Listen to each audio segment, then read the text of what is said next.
Bab 8. Pengolahan data.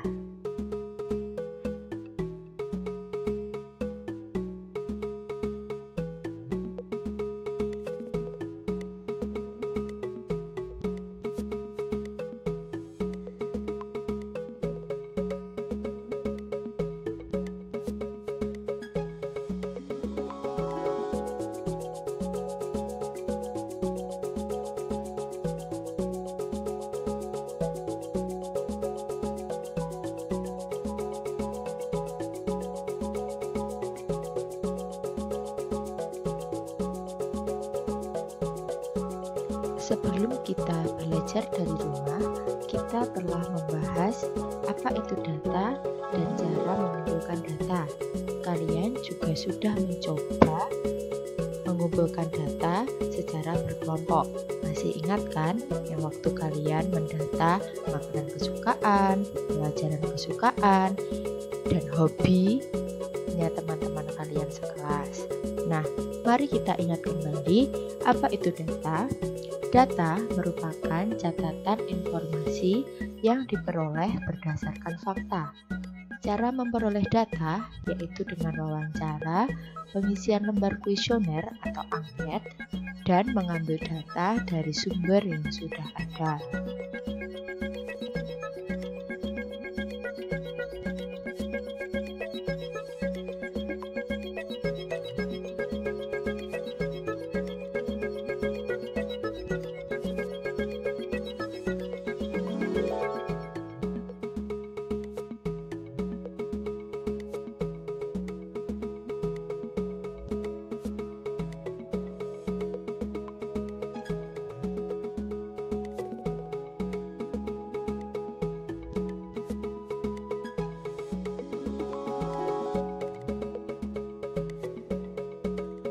Setelah mengumpulkan data, kita menyajikan data tersebut, bisa dalam bentuk diagram dan bisa dalam bentuk tabel. Sebelum kita belajar dari rumah, kita sudah belajar menyajikan data dalam bentuk tabel. Sekarang kita akan melihat menyajikan data dalam bentuk diagram batang. Diagram batang merupakan bentuk diagram yang menyajikan data dalam bentuk batang-batang persegi atau persegi panjang dengan lebar yang sama. Kamu lihat ada contoh data dalam tabel di sebelah kanan. Ada jenis ikan dan banyaknya. Lele 550 ekor, mujair 450 ekor, bawal 350 ekor, dan gurami 400 ekor.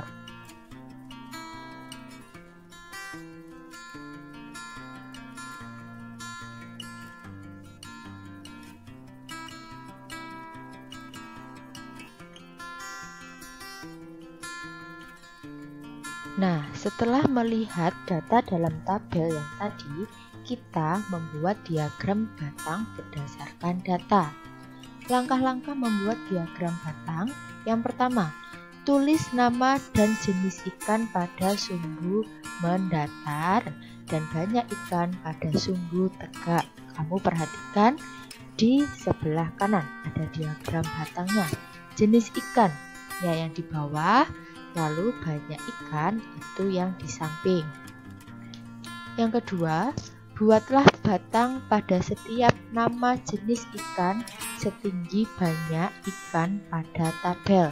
Nah, pada banyak ikan kita lihat ada 100, 200, 300, 400, 500, 600. Itu nanti yang akan menggambarkan banyaknya ikan. Nah, untuk membuat diagram batang, jaraknya harus sama. Bila jarak pertama 0 sampai 100, maka jarak kedua juga harus 100, 100 ke 200, selanjutnya 200 ke 300, selanjutnya 300 ke 400, dan seterusnya. Kemudian, yang ketiga, pastikan jarak antara setiap data sama besar. Kamu tuliskan nama ikannya. Ada lele, berapa lele tadi? 550 ekor. Nah, kamu membuat batang setinggi 550 ekor karena 500 ke 600 itu jaraknya adalah 100, maka 50-nya pasti ada di tengah-tengah 500 dan 600. Begitu pula untuk mujair 450 ekor, bawal 350 ekor, dan gurami 400 ekor.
Setelah kita bisa menyajikan data dalam bentuk diagram batang, sekarang kita akan mencoba membaca dan menafsirkan data dalam bentuk diagram batang.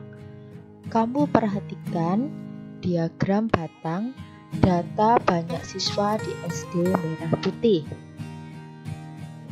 Untuk yang di bawah atau yang mendatar itu mewakili kelasnya, kelas 1, 2, 3, 4, 5, 6. Untuk yang berdiri mewakili banyak siswanya.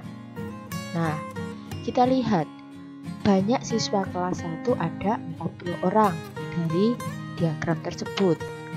Lalu banyak siswa kelas 2 ada berapa? Iya, banyak siswa kelas 2 ada 45 siswa. Kenapa? Karena jaraknya 40 ke 50 adalah 10.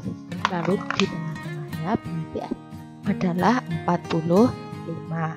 Begitu selanjutnya. Lalu kita lihat dari diagram tersebut. Kelas berapakah yang jumlah siswanya paling banyak?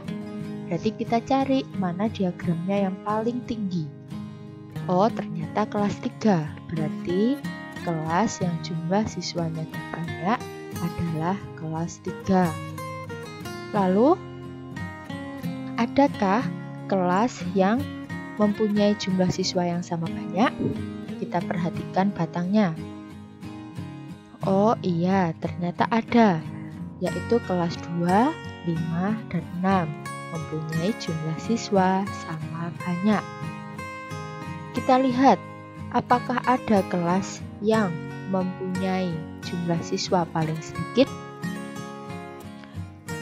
Iya, ada 2 kelas yang mempunyai jumlah siswa paling sedikit, yaitu kelas 1 dan kelas 4, sebanyak 40 orang. Berapakah selisih jumlah siswa paling banyak dan yang paling sedikit? Berapa selisihnya? Kita lihat, yang paling banyak adalah kelas 3, yaitu 50 orang. Yang paling sedikit kelas 1 dan kelas 4, yaitu 40 orang. 50 dikurangi 40 sama dengan 10. Jumlah siswa seluruhnya di SD Merah Putih ada berapa?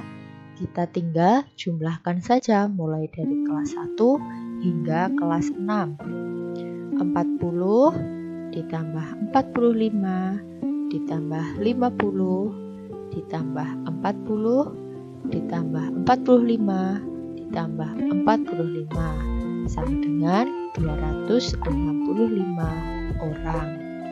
Setelah ini nanti kalian juga akan mengamati bagaimana caranya membaca bentuk diagram batang.